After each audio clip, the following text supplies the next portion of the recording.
Jangan lupa like, komen, dan subscribe channel YouTube TVRI Bengkulu dan nyalakan lonceng notifikasinya.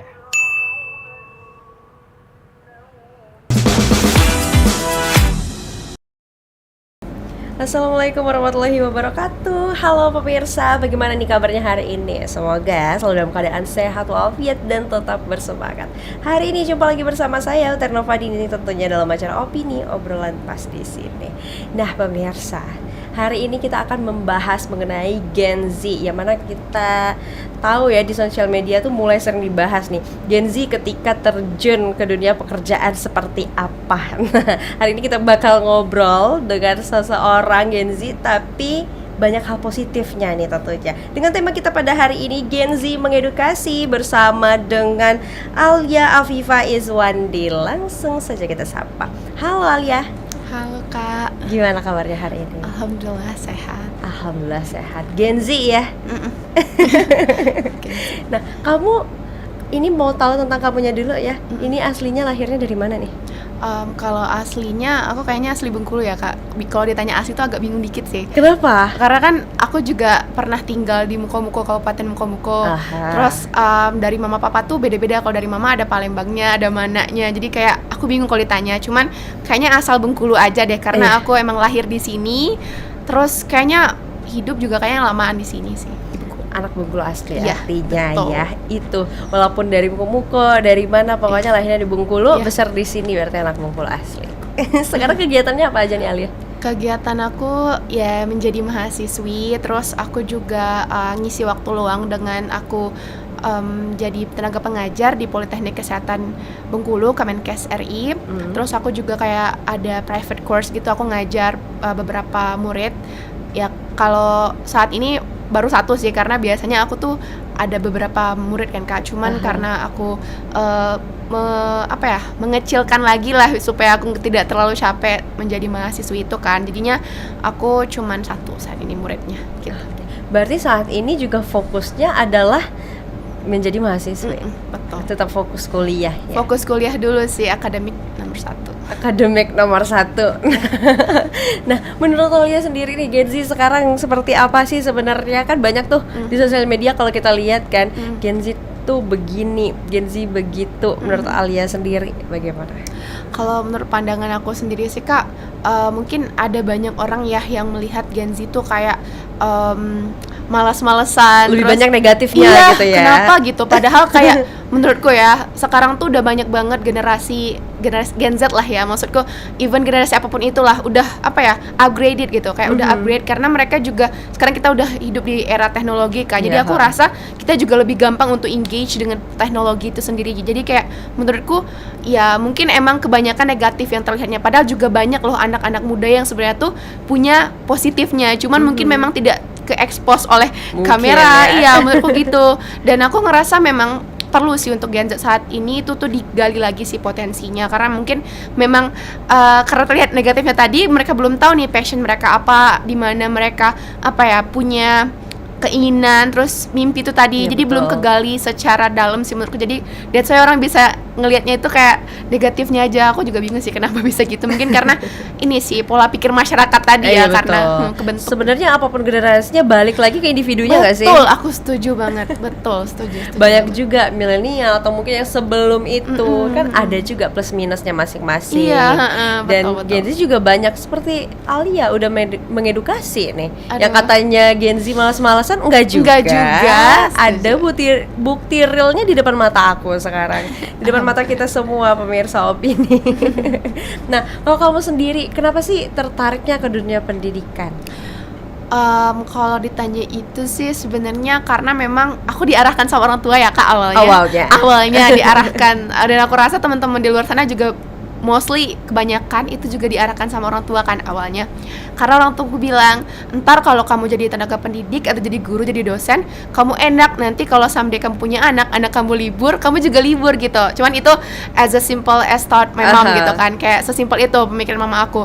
Cuman kalau dari aku makin kesini aku makin seneng aja, karena ya di dunia pendidikan kan, ya pendidikan adalah senjata yang paling ampuh nggak sih untuk sebuah bangsa gitu. Jadi menurut aku aku jadinya lebih apa ya, sekarang tuh seneng gitu loh melihat dunia pendidikan di mana aku juga berkontribusi. Menurutku kecil sih kontribusiku, belum yang kayak aku bisa ke pelosok negeri buat ngebantu, itu belum sama sekali Kak. Tapi udah sangat berarti loh. Ya, aku pengen banget someday. Terus kayak mungkin karena aku senengnya tuh ngajar, so aku engage, aku communicate sama murid-murid itu, menurut aku apa ya, mungkin jadinya aku jadi passionate di sana, jadi bidangku banget karena aku udah sering melakukan itu dan aku ngerasa ya aku menggemari bidang itu gitu sebenarnya. Pada awalnya itu kan diarahkan tadi kan sama orang tua kan, ya mungkin karena orang tua ngeliat aku lebih apa ya, berani gitu ketemu socialize sama orang, ngobrol sama kakak nih contohnya gitu.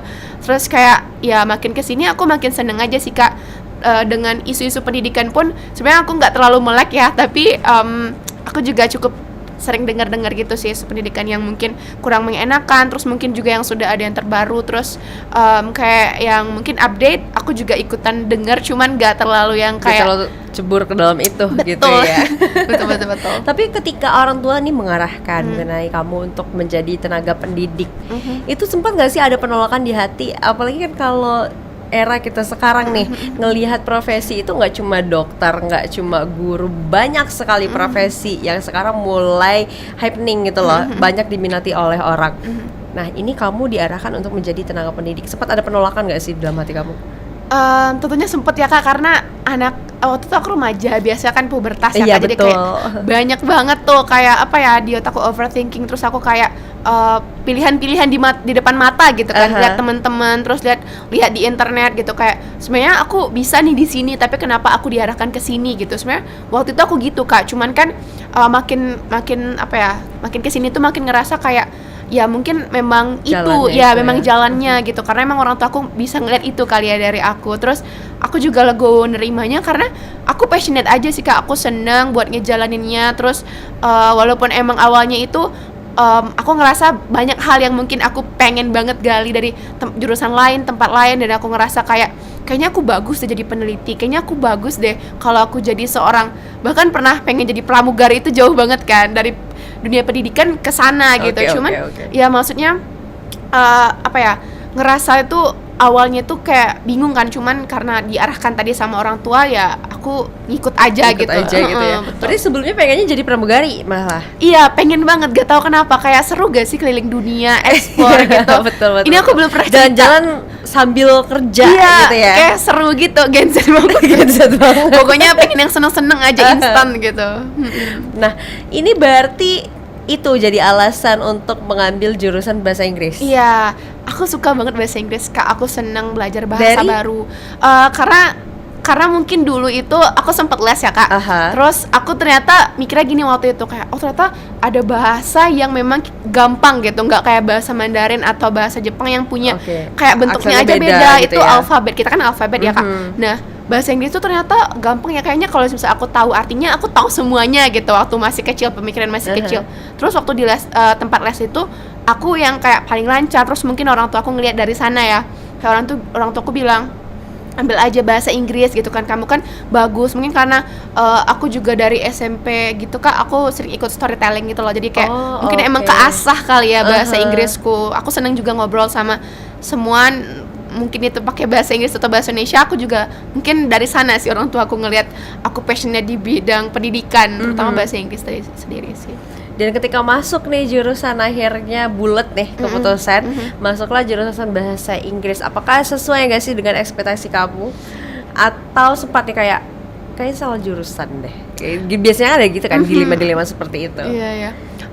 At first aku sebenarnya ya sempet sih ngerasa kayak aduh, dunia pendidikan. Sebenarnya aku waktu awal-awal kan pasti kan ada kayak apa ya, goyahnya dikit gitu.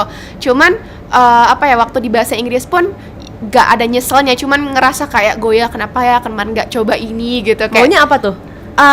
Pengen banyak banget Kak, bahkan aku pengen hubungan internasional HI. Terus aku pengen juga bahkan kedinasan, pengen coba gitu. Gak tau kenapa jauh banget ya. Terus aku pernah ini Kak, mungkin fun fact, aku pernah keterima di waktu aku kan namanya SNMPTN ya, sekarang kan SNBT. Aku pernah keterima di Universitas Brawijaya, aku dapet agroekoteknologi. Pertanian kan jauh banget ya Kak, jadi kayak ya emang semuanya itu menurutku aku dicoba tuh gitu ya? Semuanya aku coba kemana, karena kan alhamdulillah dapat eligible, jadi aku coba undangan itu. Nggak aku apply aja di mana-mana gitu kan, jadi kayak di mana dapat ya aku lihat dulu gitu, mikir menimbang-nimbang gitu waktu itu gitu sih. Jadi kayak sebenarnya seluas itu sebenarnya apa ya, kayak kesempatan yang aku dapetin itu sebenarnya seluas itu, cuman memang peluangnya maksudku, cuman memang aku harus yang lebih milih lagi. Terus waktu itu di bahasa Inggris sih karena teman-teman dan lingkungannya juga sih yang buat aku tuh kayak stay dan tahan. Terus ya karena aku juga ngerasa aku passion deh di sini, kayak aku ngerasa aku punya space di sini buat lebih berkarya, berkontribusi lagi buat negara gitu, buat bangsa gitu. Luar biasa sekali tujuannya ya. Dan sesuai ini ketika berjalan baik, lingkungan juga support semua artinya ya. Nah, itu gimana ketika kan sempat ada dilema sampai akhirnya kamu ngerasa kayak ya udah deh aku enjoy di sini. Aku udah ngerasa ini adalah passionnya aku. Itu kan biasanya perlu apa ya, pemikiran mendalam untuk tahu ini adalah passion aku gitu loh.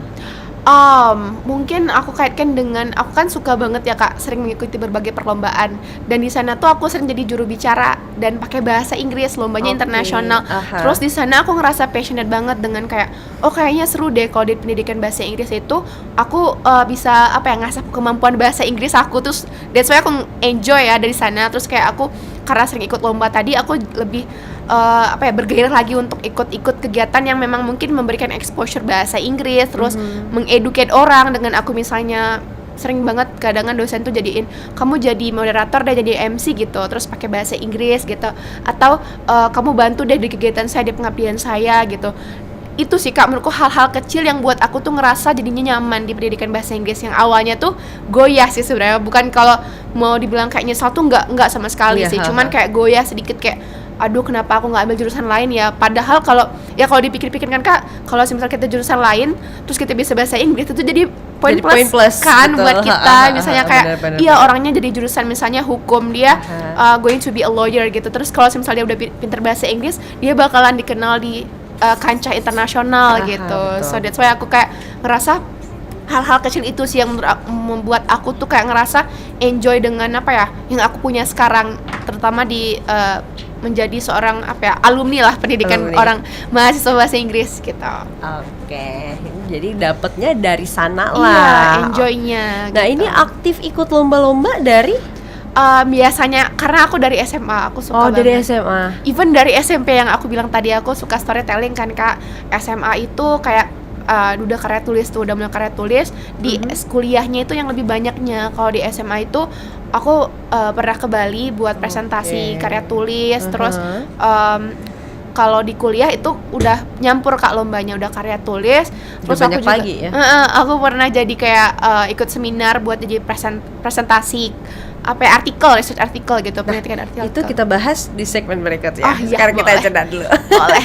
Untuk pemirsa jangan kemana-mana, tetaplah bersama kami di Opini Obrolan Pas di sini.